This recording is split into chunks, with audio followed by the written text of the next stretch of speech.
Baker versus Carl. Charles W. Baker versus Joe E. Carr. The citizens of Memphis, Nashville, and Knoxville, Tennessee sought to have their electoral districts redrawn. The districts had not been reapportioned since 1901, and since then a considerable population shift had taken place from rural to urban locales. The result was that residents of these cities felt they were being underrepresented in the state legislature in violation of the equal protection guarantees contained in the 14th Amendment.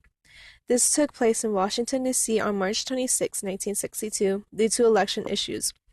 Finding that the constitutional challenges to malapportion could be addressed by federal courts, the Supreme Court upheld appellant Baker's claim by a 62 vote. The electoral districts, which were drawn in such a way as to provide adequate representation, violated the Equal Protection Clause of the 14th Amendment. This is a landmark case because it gave the federal government the power to determine the constitutionality of the voting districts. Tennessee's reapportionment efforts ignored.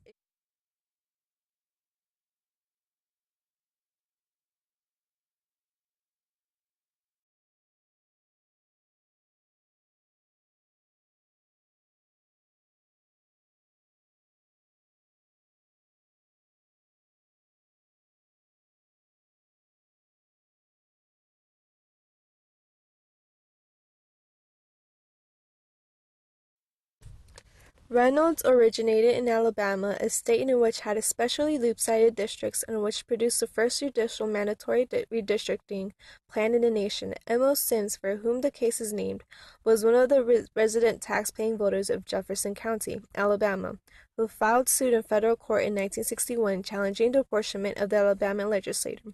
Since population growth in the state over the next 60 years was uneven, the plaintiffs alleged that residents of Jefferson County were seriously underrepresented at the state level. This took place in Washington, D.C., June 15, 1964. The Supreme Court held that the equal representation guaranteed of the 14th Amendment requires that the configuration of districts be based on population distribution. The representation of both houses of state legislators must be based on population. This is a landmark case because legislators are determined by voters and the legislators are determined by the population.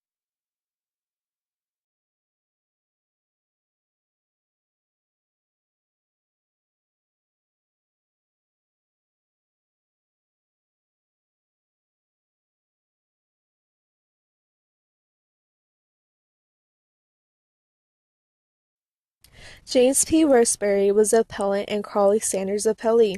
Georgia apportionment statute resulted in the election districts that were unconstitutionally disproportionate to one another in population size.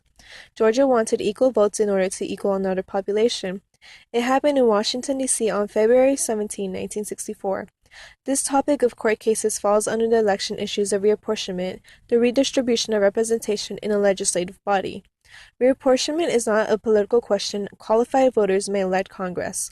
Reapportionment on which federal courts could rule on reapportionment questions. Each vote counts and is weighed equally. Part of the reapportionment revolution is that started in the Baker versus Carr case, which is the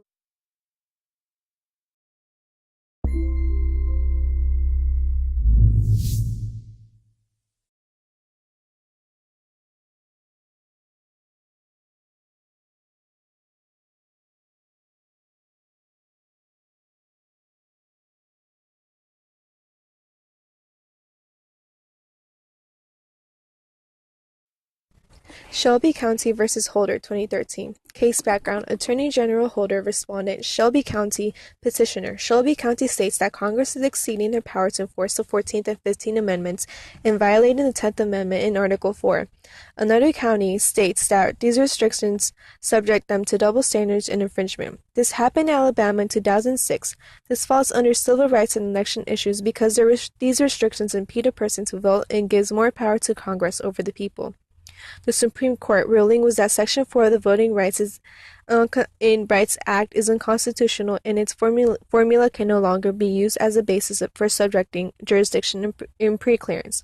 The main arguments for this case were double standards, infringement, state sovereignty, and federalism, preclearance, and coverage formula. This was a landmark case because Congress exceeded the power to enforce the 14th and 15th Amendment and also Amendment 10 in Article 4.